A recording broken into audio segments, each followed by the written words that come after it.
بسم اللہ الرحمن الرحیم۔ السلام علیکم۔ بچہ مدرسے سے گھر آیا تو اس کی آنکھوں میں آنسو تھے۔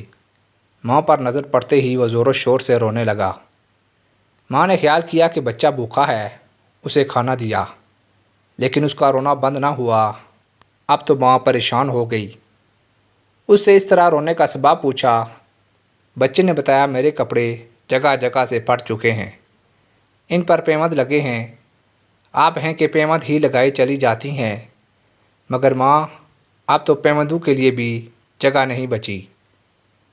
میرے ساتھی میرا مذاق اڑاتے ہیں کہ اتنے بڑے باپ کا بیٹا ہو کر اس برے حال میں مدرسے آتا ہے۔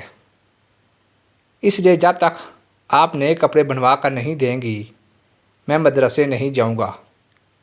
میں کچھ نہیں جانتا، جہاں سے ہو جیسے ہو میرے لیے نئے کپڑے بنوا کر دیں۔ بچے نے یہ ساری باتیں اس قدر طرز بھرے انداز میں کہیں کہ ماں کا دل بھر آیا، برداشت نہ کر سکی۔ فوراً بولی، اچھا بیٹا، میں آج ہی تمہارے لیے نئے کپڑوں کا انتظام کر دوں گی۔ تھوڑی دیر گزری تھی کہ بچے کے والد آ گئے۔ یہ کوئی مزدور یا غریب آدمی نہیں تھے، اس وقت کی دنیا کی سب سے بڑی اسلامی حکومت کے خلیفہ تھے۔ ان کا نام عمر بن عبدالعزیز رحمۃ اللہ تھا۔ ماں بھی آخر ملکہ تھی۔ ان سے بولی، دیکھیے، میں نے آپ کی مکمل اطاعت کی۔ میں ایک بادشاہ کی بیٹی ہوں۔ آپ کے گھر آئی تو زیور سے لدی ہوئی تھی۔ آپ نے کہا، میرے گھر میں رہنا ہے تو تمام زیورات بیت المال میں جمع کرانا ہوں گے۔ میں نے کرا دیے، کچھ نہ بولی۔ اپنی تمام جائیداد حکومت کے حوالے کر دی۔ ملکہ ہو کر روکھا سوکھا کھاتی ہوں، شکایت نہیں کرتی، لیکن میں اس بات کو برداشت نہیں کر سکتی کہ میرے بچے کو مدرسے میں تانے دیے جائیں۔ جہاں سے بھی ہو، جیسے بھی ہو، اس کے لیے بازار سے کپڑے منگوا دیں۔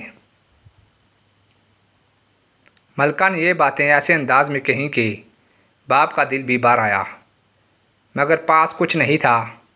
بیت المال کے خزانچی کو رکا لکھا کہ اس ماہ کی تنخواہ میں سے کچھ رقم پیشگی دے دیں، تنخواہ میں سے کاٹ لیجیے گا۔ خزانچی بھی آخر انہی کے تھے۔ انہوں نے اسی رکے کی پشت پر لکھ دیا، آپ مجھے یہ ضمانت دے دیں کہ اس مہینے آخر تک آپ زندہ رہیں گے تو میں رقم دے دیتا ہوں۔ اگر یہ ضمانت نہیں دے سکتے تو میں معذور ہوں، رقم نہیں دے سکتا۔ اب خلیفہ زندگی کی ضمانت کیسے دے؟ چنانچہ بیٹے سے کہا، میرے بچے انہی کپڑوں میں مدرسے جاؤ۔ بچے مذاق اڑاتے ہیں تو رونے دو، شرمانے کی ضرورت نہیں، فخر سے جواب دو۔ میرا باپ خلیفہ ہے تو کیا ہوا؟ وہ نئے کپڑے بنانے کی طاقت نہیں رکھتا۔ غریب ہونا کوئی عیب نہیں،